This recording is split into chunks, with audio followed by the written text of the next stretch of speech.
با یه ترفند برای ویندوز 10 و 11 که نصف مردم جمع نمیدونن این با این ترفند چجوریه که بیشتر برای کندی ویندوز هستش. خب بریم سراغ ترفند.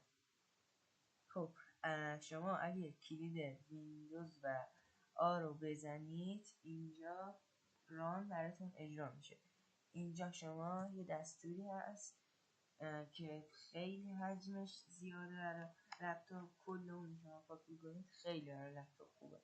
می‌نویسید درصد تمپ درصد من قبلا نوشته شما روی اوکی یا اینتر بزنید یه صفحه الان براتون باز میشه که تو این هر چی هست و اینجا شما کنترل وی کنید پاک کنید. هیچ هم نترسید که ویندوزتون پاک باشه یا هر ایراد دیگه پیش بیاد. این هیچ هر چی آتاشالتون اینجاست. هر برنامه‌ای که شما اینجا باز میکنید این هر برنامه که باز میکنید اینجا یه دونه چیز الکی توش میسازه که من کنترل ای رو میزنم همه رو بگیره دیلیت وای میستم اینجا 1312 دقیقه یه ساکن میزنم همه چی رو وای میسته باید میزنم هیچ چیزی برای لپتاپ نمیشه. خیلی هم برای لپتاپ خوبه، مطمئن باشید پاک نمیشه.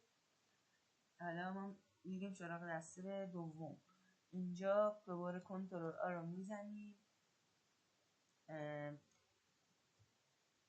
ببخشید ویندوز آ رو میزنیم کنترل آ نبود اشتباه شد. اینجا حالا ما دستور تمپ رو می‌نویسیم. تمپ فقط تمپ خالی. اوکی یا اینتر رو میزنیم اینجا.